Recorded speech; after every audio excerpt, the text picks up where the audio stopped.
You've worked hard, you've built your wealth, and now you're thinking about beyond your own lifetime. Maybe you want to help your children, your grandchildren, maybe your grandchildren with education, children with a first home, or just a strong financial foundation. But here's the thing. If you don't plan carefully, much of your generous legacy could be lost. Lost to taxes, to government penalties, to creditors, or maybe even to impulse spending. So how do you pass on your wealth the smart way? Protecting it, growing it, and most importantly, making sure it benefits the right people at the right time.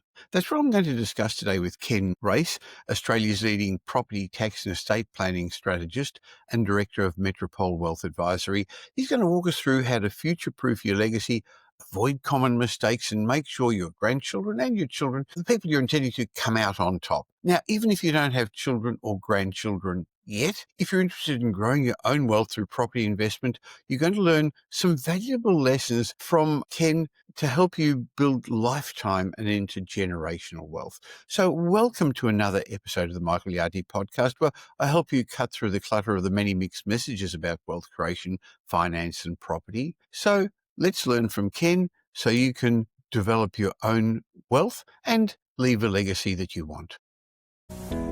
Welcome to the Michael Yardney podcast, where twice each week you will learn a number of new ideas regarding success, property investment and money in around 30 minutes. Our show is brought to you by Metropole, who specialise in helping you grow, protect and pass on your wealth through strategic property and wealth advice. Now here's your host, Michael Yardney, Australia's authority in wealth creation through property, who has been voted one of Australia's top 50 most influential thought leaders. Ken, it's great to have you back on the Michael Yardney podcast. Now, you've written some really insightful stuff lately that we publish on Property Update, but your article about gifting wealth to grandchildren really struck a chord with me, having 12 grandchildren in my blended family.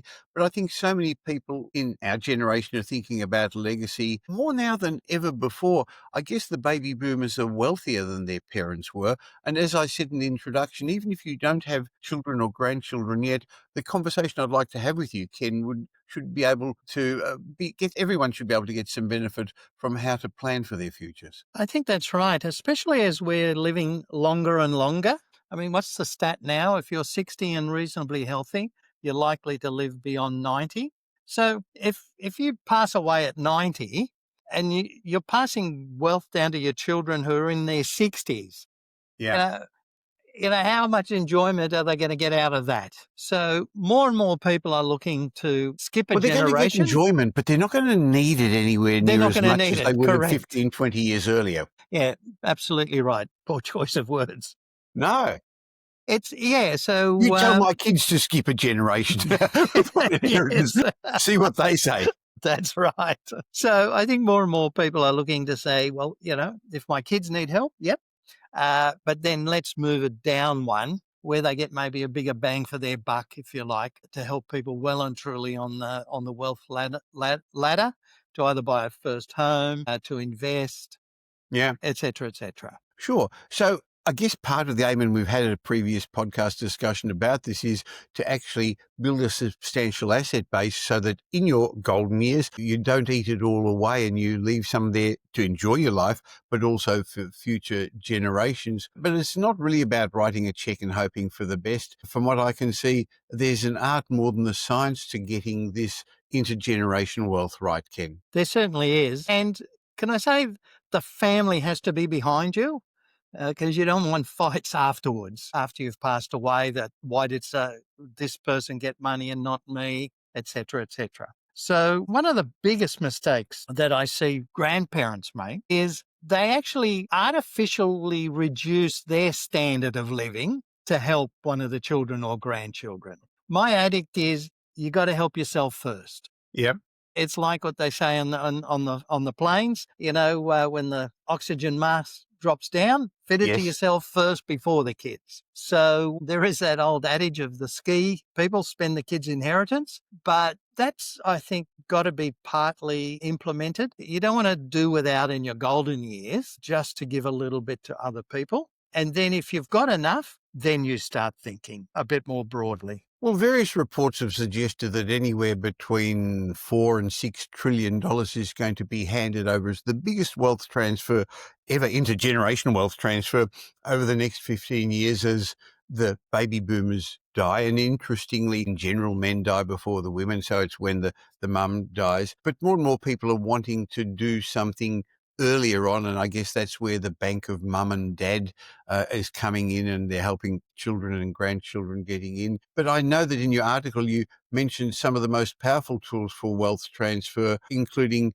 trusts, a way of preparing even before you're considering passing money across. Correct. So we've got to distinguish between passing money on your death or before your death, because two completely different tax Yes. liabilities arise. So a lot of our clients are wanting to pass on wealth before death. And if you do that and call it a property in your personal name, you pass it on to somebody, you change the title, capital gains tax, stamp duty.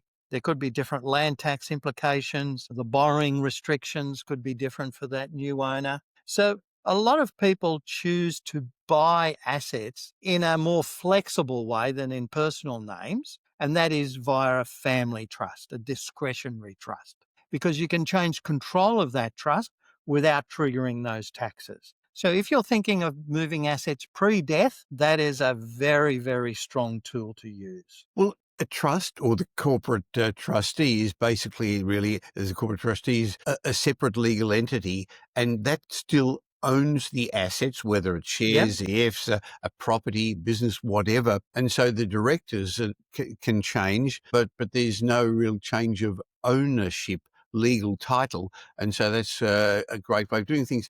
Clearly, when you first start investing, most people don't think about that down the track, but you can't change the ownership structure down the track without incurring capital gains tax and also stamp duty. Another thing we've spoken about a couple of times, but in previous podcasts, but worth just reminding listeners and viewers, because I know we've got lots of new ones every show, is the purpose of a testamentary trust. How is that different from what people call a family trust, a discretionary trust? And when would that come into play? To be quite blunt, it's when you die. So you're going to die.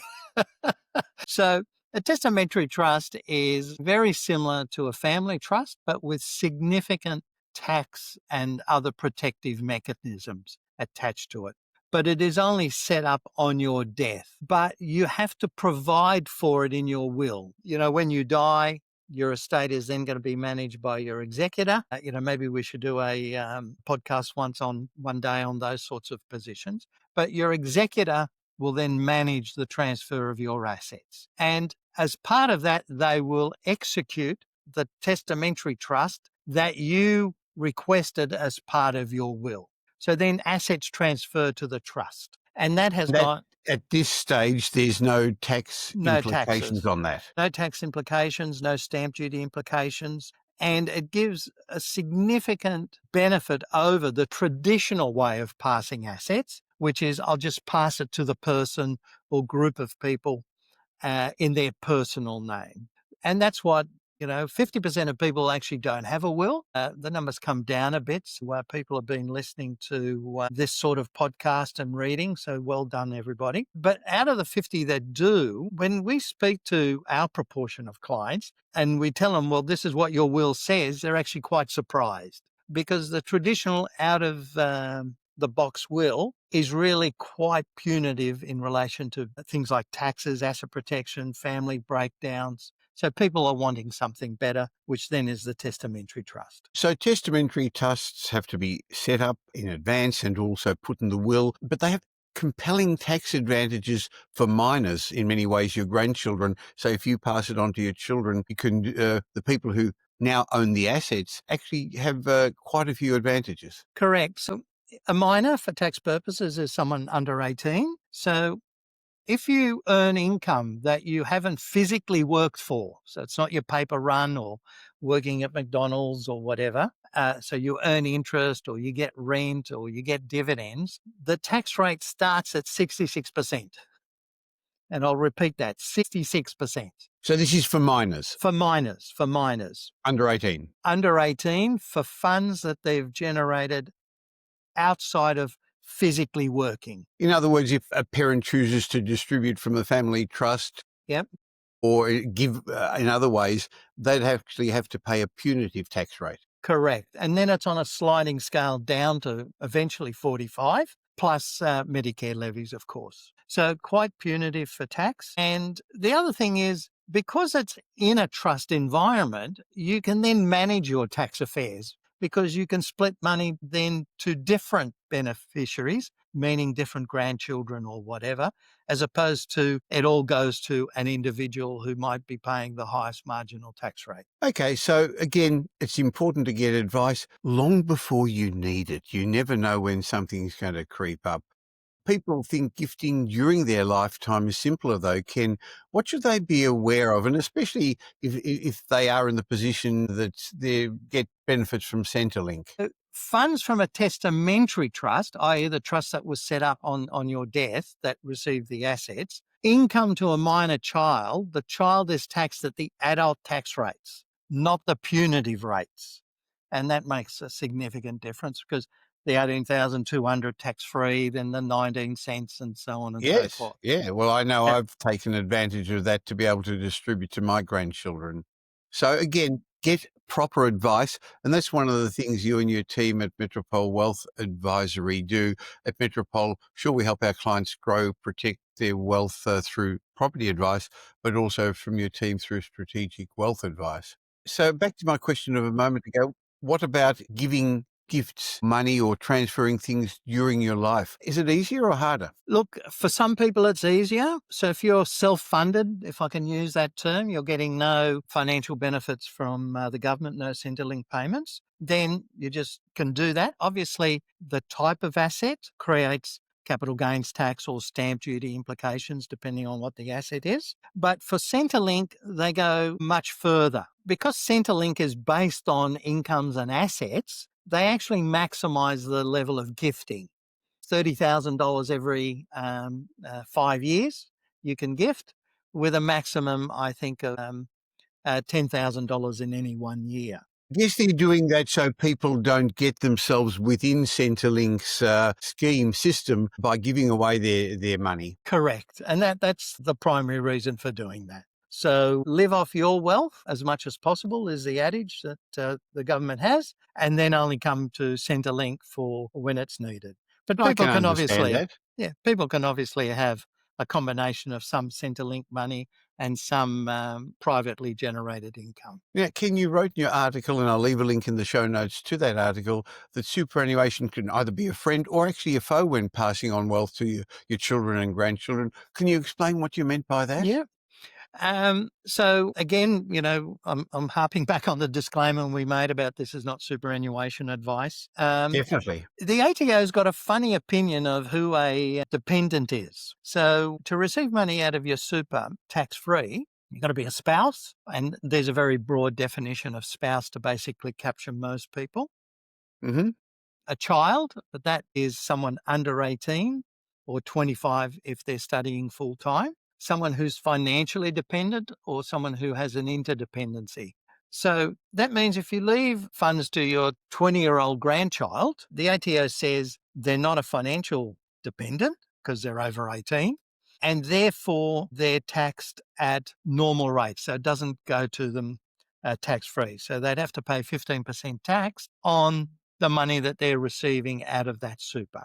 But just to complicate things, some of our listeners may understand that there's two components to your super. Money you put in, that's taxed at 15%, that's called taxed, and the untaxed, which is after-tax money that you put in. So if you give after-tax money to anyone, there's no additional tax. They only tax that component that had the 15% applied, plus the associated earnings. So you've just got to be careful, particularly when you write a will to give money to different people. So you've got to write a will in a way that actually allows the executor to be tax effective on which pool of assets is used to pay different people. Now, wills are a legal document, and I know you give general advice. And if somebody comes to Metropole Wealth Advisory, we have a range of experts who help them. So how do you at Metropole Wealth Advisory help clients who come to ask about these sort of Yep. issues? So the first thing we look at is, what is their starting point? What is their financial position? What assets do they have? Where is it held? PAYG individuals versus self-employed with businesses. And then start working with them to work out a plan of action of who they would give money to. And I tell our clients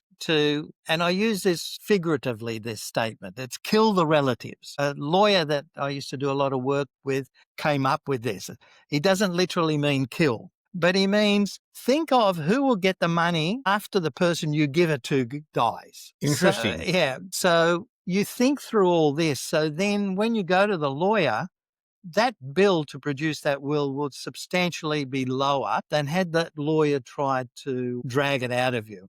So the red spots on the piece of paper should be red wine, not blood. Interestingly, because not all families are created equal. I can Correct. imagine that, well, I've got a blended family and a lot of people do. Not all inheritance should be equal either. How can families handle this unequal distribution in a way that minimizes these problems, these challenges, the resentments, and boy, the legal battles that you read about, Ken? Look, you've got to talk to somebody starting off big picture, and I hope the client doesn't mind me telling his story or his and her story, but they're got farmland, and it's the typical scenario. They've got 3 children. 2 have stayed at home and worked on the land and received very little pay for that. And they're all happy that on the death of the parents, it'll go to 2 of the children, but the third will get other money. And all the lawyers they went to said, no, you can't do that.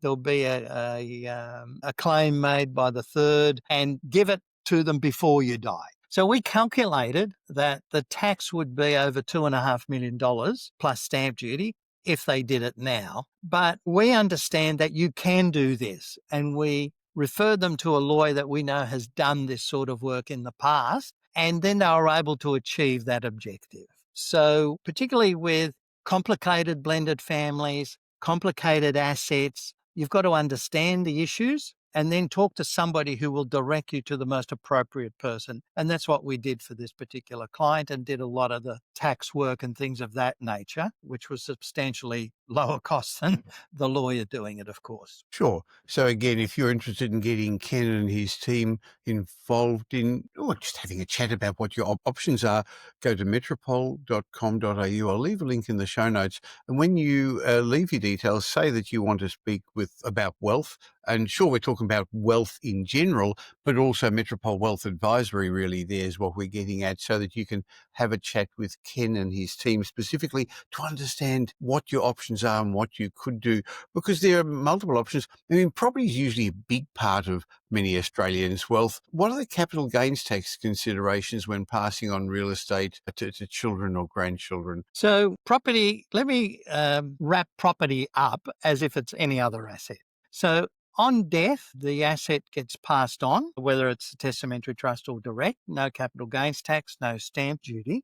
But At the moment, there's no death taxes. At the moment, other than if you give money out of your super, there could be that 15%, depending on who you give it to, of course. But so the issue then is, what happens if it's sold by that person receiving it? And there's different tax treatments, whether the asset was purchased originally before capital gains came in 1985, or is it a post Yes. 1985?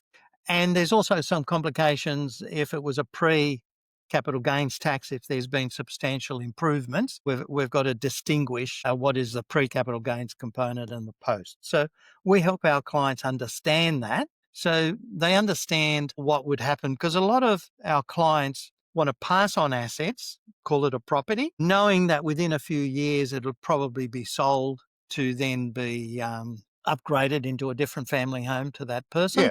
And there's going to be those taxes eventually. So people want to understand that. The other big one is, and we recently did that for a client, he was in a high-risk area, running a business in a high-risk environment. The family home was in the spouse's name, the wife, and the wife said in her will, when she dies, the property goes to the husband. It just so happened to be male and female, but it could be any gender denomination. And I actually asked him, I said, would you realise that's what you've been trying to avoid the last 25 years? And the penny dropped. So his will didn't work. So we worked out how to get that property into a trust and still receive the main residence exemptions and the land tax exemptions. So it was more than estate planning. It had tax, it had asset protection, and that's the benefit of getting that more holistic view of it. Well, that's the benefit of using the team at Metropole Wealth Advisory. So again, I'll leave a link in the show notes. And if you want to have a chat with Ken, just say when you leave your details at metropole.com.au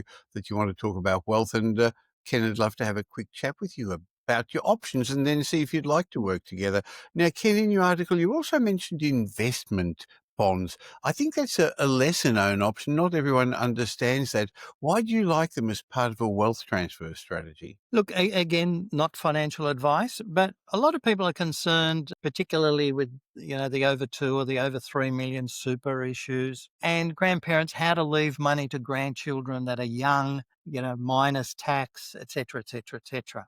So investment bonds are an investment where you invest after tax money, and there's different rules of how and how much you can put in each year. And that is then invested, and they tend to be insurance companies. But the benefit is after 10 years or the death of a nominated person, that money can come out and be totally tax-free to that recipient. And because it's insurance companies and people like that who have created that product, they're actually not paying the 30 cents tax rate as you would imagine a normal company. So the normal tax rate is probably 15 odd percent, maybe a little bit lower, maybe a little bit higher. So for a lot of people, it's a good way to build up wealth for their grandchildren very tax effectively that then can pass to them tax-free, even as a minor. Okay. What about philanthropy, giving on to others? What role does that play? Yeah, look, it's I think it's a little bit more than a feel good, and we should all feel good. And obviously, during our working lives,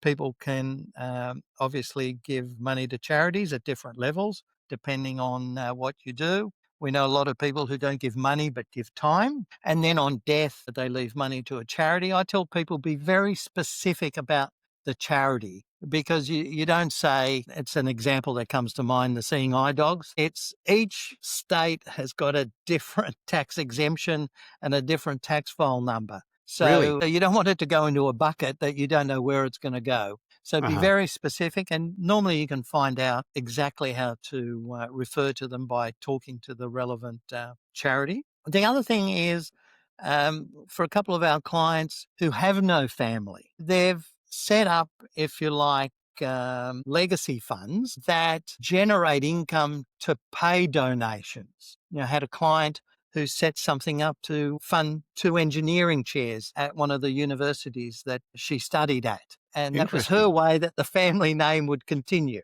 Lots of different reasons and lots of different strategies that can be implemented, most very tax effectively, if you ask the right questions. So, Ken, some of the people listening to this are already at the stage where they're serious about passing on their wealth or thinking about it.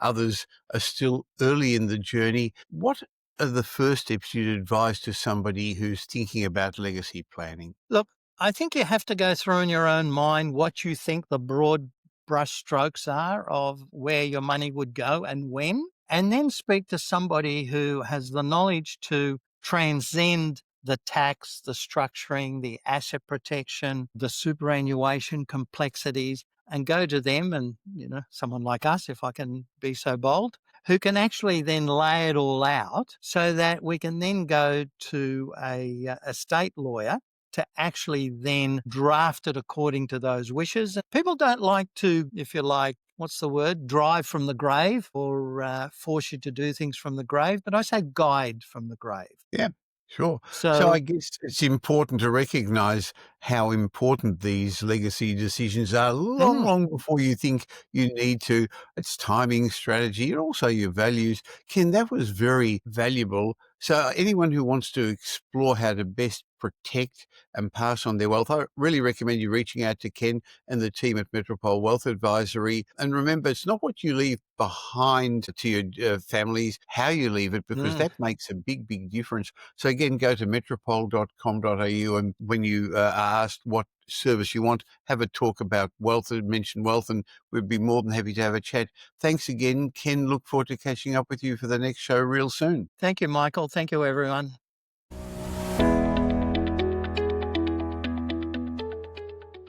Regular listeners know I have a bit of fun each show by introducing a property trivia question.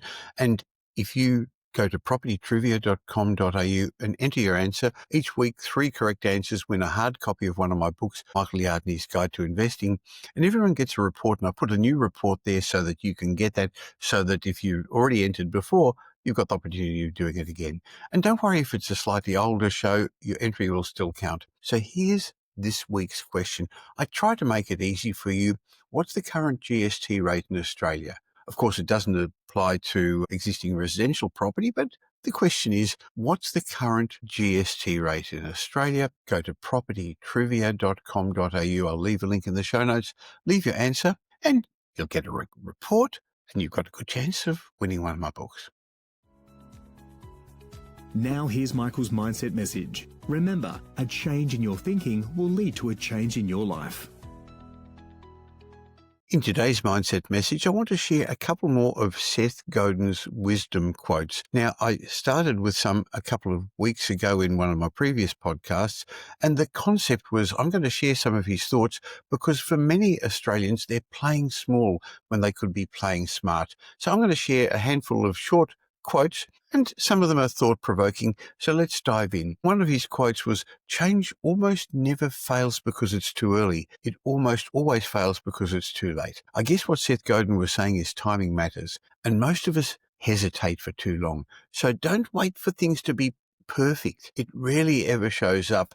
You're not allowed to use uncertainty as an excuse for not doing anything, because there's always uncertainty. There wasn't the property markets 2 years ago, and look what's happened 5 years ago, 10 years ago, 20 years ago. So the quote was, change almost never fails because it's too early. It's almost always fails because it's too late. The next quote was, the secret to leadership is simple. Do what you believe in. Paint a picture of the future. Go there and people will follow. People follow authenticity. They follow vision. If you can see it clearly and act boldly, others are going to rally around you, according to Seth Godin. His next quote was, the people who are the best in the world specialize at getting really good at questions they don't know. I guess what he's saying is the most successful people are lifelong learners. That's true of the people I know. They're not afraid to admit that they don't know, and then they go and find out. If you think you've finished learning, if you think you know everything, you're not going to grow. Another quote from Seth Godin was, you have everything you need to build something far bigger than yourself. There's a theme to the things he's suggesting, isn't there? You don't need to wait for permission or perfection. Just start with what you've got and build from there. A couple more quotes from Seth Godin for this mindset message. Quitting is not the same as failing. There's wisdom in knowing when to let go. Letting go of the wrong thing makes space for the right ones. Second last quote for today is, the cost of being wrong is less than the cost of doing nothing. I like that one. Yes, mistakes sting, but what about the pain of inaction? That lingers longer and costs more. So go ahead and do it. And the last quote from Seth Godin for today is, the secret to being wrong isn't to avoid being wrong. The secret is being willing to be wrong. Again, there is a theme here, isn't there? You'll never get it right all the time, but if you're open, if you're learning, if you're growing, then you're always winning. So as you move through this week, have a think about which of these truths you need to lean into to actually make your life better. Remember, mindset isn't a one-off switch. It's something we build over time, moment by moment, thought by thought. So go off this week and do something remarkable.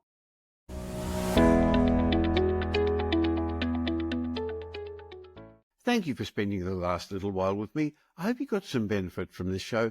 But before you move on to the next podcast you're going to listen to, let me remind you I have another show that I produce once a week with leading demographer Simon Kirstenmacher. We call that Demographics Decoded, where Simon and I unveil the trends that are going to shape your future. In my mind, this is a must-listen-to podcast for anyone interested in property investment, but also for business people and entrepreneurs. So if you don't currently subscribe to Demographics Decoded, just please stop for a second and subscribe on your podcast app where you're listening to this, or on YouTube. And of course, if you don't subscribe to this show, the Michael Yardney podcast, why not click the link that says follow or subscribe wherever you're listening right now. So twice a week, you're going to get benefit from my guests and me. And I'd like to ask you a little favour, please. If you did enjoy today's show and you know somebody who would also benefit, please tell them about the Michael Yardney podcast and Demographics Decoded. There's a share button on every podcast app. On Apple Podcast, there are 3 little buttons at the top of the player. Or just tell them about it. Just have a chat with them. Now, I hope you're going to be doing them a favour, and you're definitely going to be doing me a favour in my quest to help as many people as possible to become financially literate. And by the way, I've got a special bonus for you as my way of saying thank you for subscribing. Just go to podcastbonus.com.au. There'll be a link in the show notes, podcastbonus.com.au, where I've got a bunch of ebooks and reports. It's just my way of saying thank you for taking the time to listen. And remember, the information that we give you in this podcast is general information, not specific information about your personal circumstances, because we don't know about them. But if you do want specific information, you can always have a chat with my team at Metropole. Go to metropole.com.au. If you really want to learn more, you can always listen to the previous podcast, the many episodes we've already published. Just go back to the old episodes, which each have lessons about property investment, success, and money. Once again, thanks for listening to today's show. Thanks for listening to this episode of the Michael Yardney podcast, which was brought to you by Metropole, who help their clients grow, protect, and pass on their wealth through strategic property and wealth advice. If you like what you heard and don't already subscribe, you'll find us on iTunes or on your favourite Android app as the Michael Yardney podcast. Watch out for our next show, which comes to you twice a week, and you'll learn some new ideas about property investment, success, and money in around 30 minutes. To get more of Michael's thoughts, go across to www.propertyupdate.com.au and sign up for his daily morning briefing, and you'll hear from not only Michael, but a group of leading property success and money experts. And just a reminder that the information you heard in this show today is general educational advice and not specific investment advice, as we don't know your personal circumstances. If you're looking for specific advice, why not ask the team at Metropole to help you?